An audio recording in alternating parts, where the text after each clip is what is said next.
Ladies and gents, boys and girls, and everybody in between, it is time for action with your man, Coach Jackson.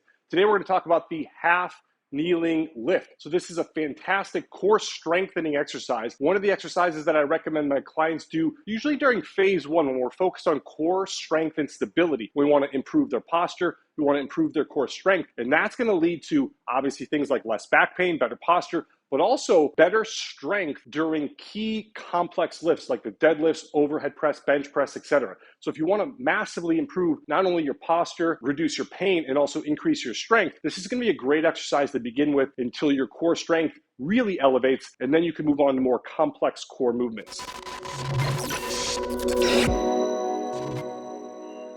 So I'm in the half kneeling position here. I have a pad here to make sure that my knee is nice and protected and safe. So I'm in this half kneeling position. The knee closest to Tonal's arm is down. That opens up all this space so I can move across my body. The weight is off, which is going to be key for safety. So one thing you'll notice here is my foot is actually tucked into the ground. I don't like it when you lay your foot flat on the ground like this because it lacks stability in it. And as you can see, I'm falling off balance just by doing it. It lacks stability and it makes me feel like I'm going to fall over and I can't move nearly as much weight and I'm not anchoring myself into the floor. So I want you to tuck your toe underneath you like that. That's going to give you a nice, strong, stable base. It's going to make you feel anchored into the floor. You want to anchor your body into the floor. That's going to allow you to move a bunch of weight and stay strong and stable. So my back foot is tucked into the floor. I have 90 degrees on my front leg, 90 degrees on my back leg. Another key here is I'm tucking my pelvis underneath me, just like a dog would tuck its tail between its legs, and my glutes are squeezed and locked in. So my pelvis is tucked, everything's locked in,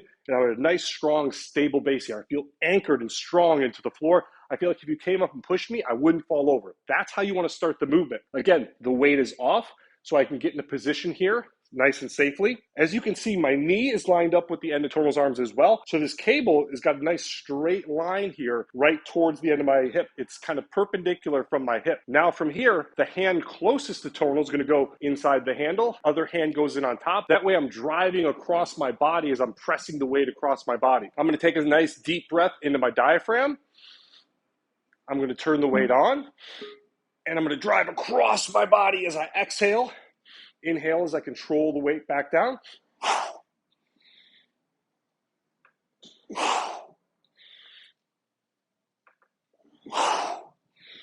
Couple more. I explode as I drive across my body and then I control the weight back down. One more. And down.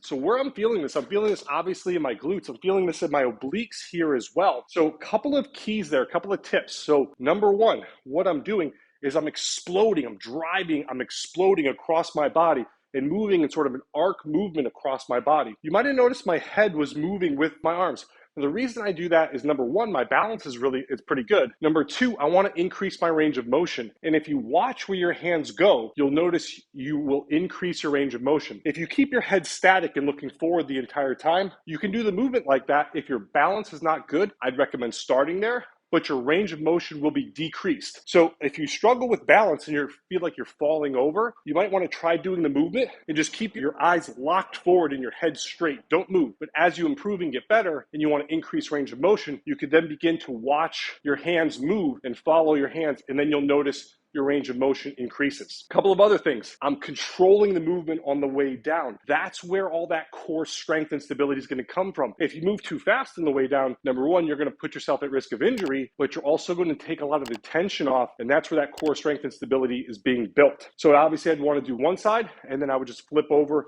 to the other side and then do the other side. Things people do wrong, common mistakes people make. The first common mistake I see people making is laying their foot flat on the floor, and that takes away that strong, stable base. So make sure to tuck that toe. The second thing is not squeezing your glutes and tucking your pelvis. That's going to give you that strong, stable base. And if you don't do that, it's going to be really easy to fall over, and you're not going to be able to move nearly as much weight as you possibly could if you tucked your pelvis and squeezed your glutes. The next thing is moving way too fast and not controlling the movement on the way down. That's going to help reduce the risk of injury. It's also going to increase time under tension and really improve that strength. The last mistake people tend to make on this exercise is by keeping this handle too close to them and bending their arms.